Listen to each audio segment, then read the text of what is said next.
So I had talked about starting off with a few little demos on fusing and the importance of fusing. We're going to talk about wiring a little bit later because we talked about insulators, but I thought maybe to break the lunch here.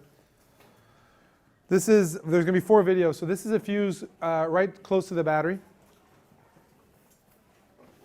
So you can see, imagine this is actually the battery right here, and you have 2 wires running in parallel. So what's going to happen when you cause a dead short on that wire?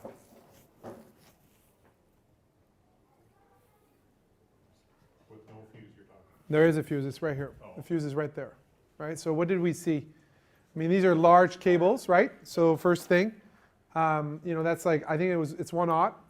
There's a battery switch here, and there's a fuse right there. So we've got exposed wire, and we simply put any sort of fastener. It could happen on any boat. A dead short, and you notice the light was on, and it turned itself on. You saw a little bit of spark, but basically the circuit was rendered off when the fuse instantly blew. Okay?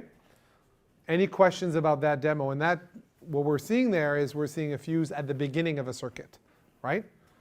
Any questions on that? And fuses always go on the positive line. Common practice. Doesn't matter. You could have fuse on positive or negative. A circuit is a circuit, right? Some chargers actually fuse both positive and negative. Common practice, you fuse on the positive.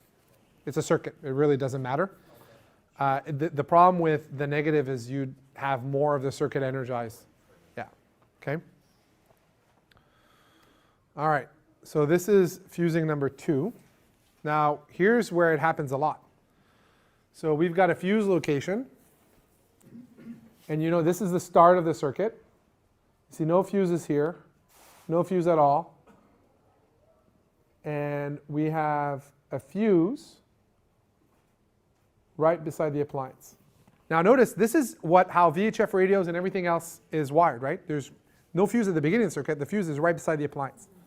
Now look at what happens with a dead short.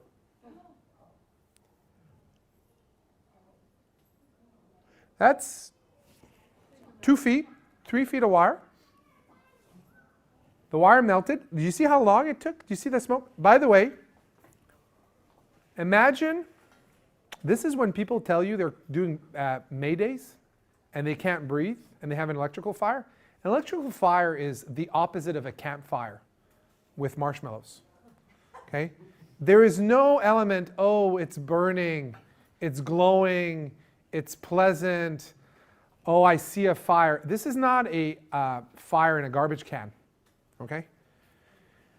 The amount of smoke within, we did it in front of our shop, from here to that table, it was already the size of that door. Like, that's how big the smoke was. Like, it started off the camera, we had it on the ground. By the time it reached just right here, the smoke was already this thick, this big. By the time we reached there, then it was probably double the size of that door. You can still see through any of it. By the time we're at the last table there, it was the size of a barn door of smoke. That's how concentrated the smoke was. Now remember, that's a dead short on a 2.5-foot run on a gauge 14 wire. So imagine how little insulation is on that wire. It's tiny. How short the wire run was, right? Some of your runs are not 2 feet. Some of your runs are 15 feet. Water pump, 20 feet, right? Going everywhere, running beside water tanks, beside engine harnesses, right? We had a job, CNC, had a short on one of their solenoids. Their glow plugs was left on. You know, like sometimes they short, right? The glow plug switch. It shorted the whole wiring harness. You should have seen the smoke. They thought they were going to die, literally. The amount of smoke that was coming out of that engine room and out of the cabin was, you couldn't even breathe. Like you were off the boat, your face towards the water as the smoke was just billowing out of that boat. So that's a fuse, but a fuse placed near the appliance, no fuse on the wire, right? Because if you have a short, and you have a short that happens before the fuse, your fuse is irrelevant. That fuse, by the way, never blew because the short was before the fuse. right? So that's essential. The location of the fuse matters. All right, now this is really common. Two-size wire, right? It happens all the time on a boat. Wires start big and get smaller over time. So you got a large fuse, getting to, that's just a post, to a small fuse, going to a light. So what's going to happen when we're going to cause a dead short near the light? Small fuse should blow. That's right.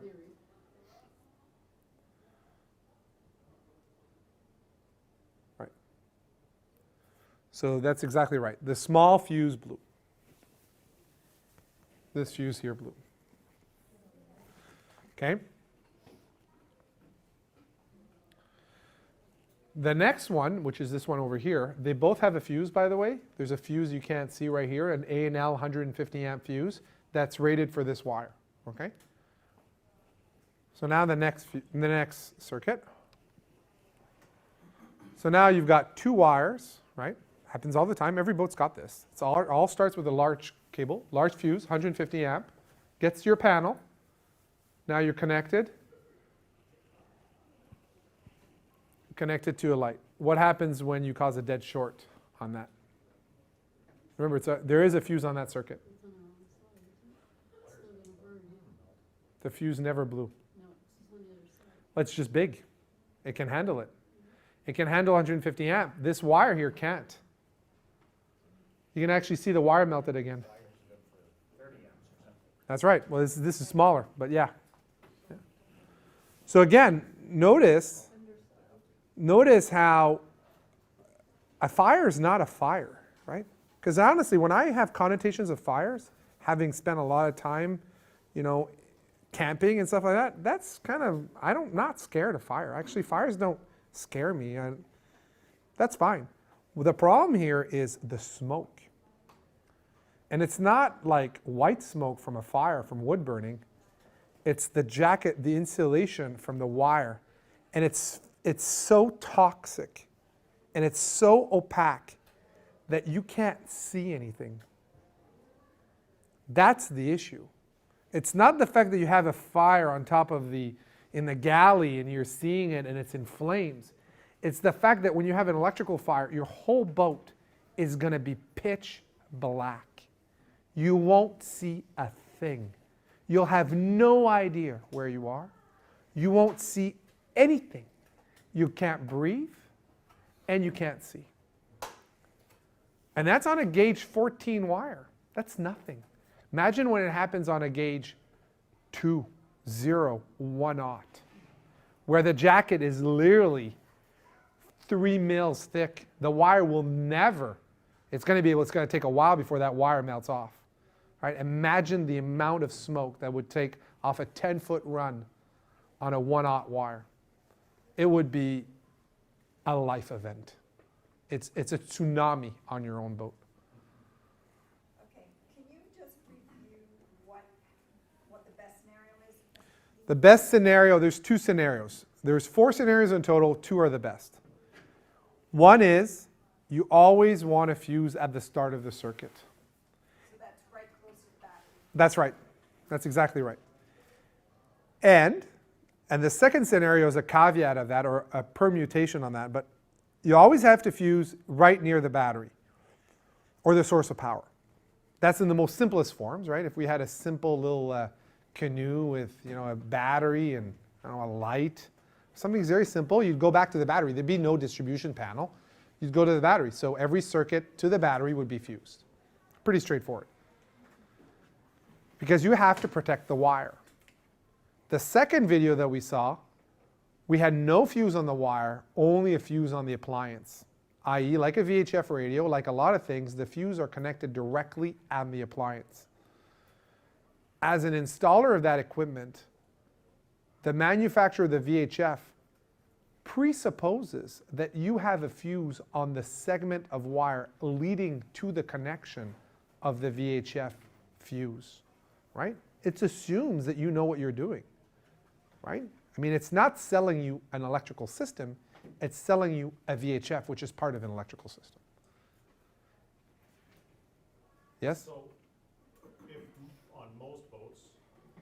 So you have your main power running to your panel, and then that's got a breaker, which is essentially your fuse, Well, it has multiple breakers. or multiple breakers, but that's, let's say, your VHF. So you're Yep. running a power source from your battery, ideally to your breaker panel, which could be 8 feet.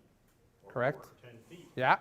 That's your only fuse then between that and, say, your VHF, which is maybe only 2 feet away from that. So, all right, let's talk. There's multiple things here. First thing, if it was connection to a DC panel, there should be a fuse at the beginning of the circuit from the battery to the panel. There should be some sort of fuse. There has to be. That's a black and white. It's not an option. It's not a matter of conjecture. It depends. There has to be a fuse. There's a code. It says, depending on the length of distance, but 8 feet definitely means there's got to be a fuse within like super close to the battery. That's going to allow you to run everything on that panel. So it might be a thermal circuit breaker that's 100 amps. It might be whatever, A&L fuse that's not serviceable but runs 100 amps. Whatever the gauge of wire that feeds that panel, right, and will not cause nuisance stripping is the fuse you're going to put on there. So you need to choose the fuse so you don't have nuisance stripping, but not bigger than the wire size can handle. You get to the panel. Then the panel becomes a distribution point. That distribution point is going to have multiple circuit breakers. Circuit breakers actually don't come in all different sizes. They're pretty fixed. 5, 10, 15, 20. There's probably a 25, I haven't seen one. 30, 40, 50, but that's pretty much it. Then the line connecting that circuit breaker needs to make sure, let's say for example, you have a 15 amp circuit breaker. You need to make sure that that gauge of wire going to that panel is no smaller than 14 gauge, right?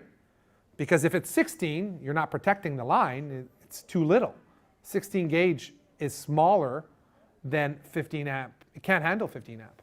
So you need 14 gauge or bigger. Like on my boat, I do everything in 10. Because why? If I'm going to run a line, I'm not going to run it twice later on because I have a bigger pump. I run everything bigger than I need. And then when you get to the pump, which we were talking earlier, then at that point, the manufacturer is not going to say, I want a 5 amp or 10 amp. He might, or they might, but they might say, I want an 8 amp fast blow fuse. Your circuit breaker doesn't give you that. I mean, it's 5 amp, 10 amp, and you can't say, well, they said 8, but they don't know what they're talking about.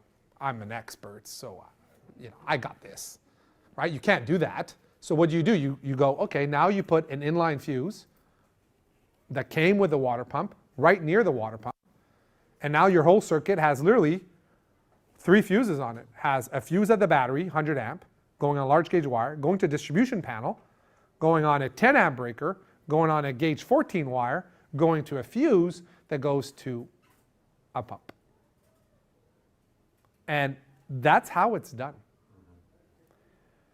If your appliance is for some reason maybe a 10 amp fuse that can work off a circuit breaker, then maybe, depending on how sensitive that appliance is, and they're not very specific in their type of fuse that they want. Remember, not all fuses are equal. There's slow blow fuses, there's fast blow fuses, they're all different types of fuses. Some of them are 7.5, 6, 4, 3. They're very specific. Put them on a red or black. A red. Red.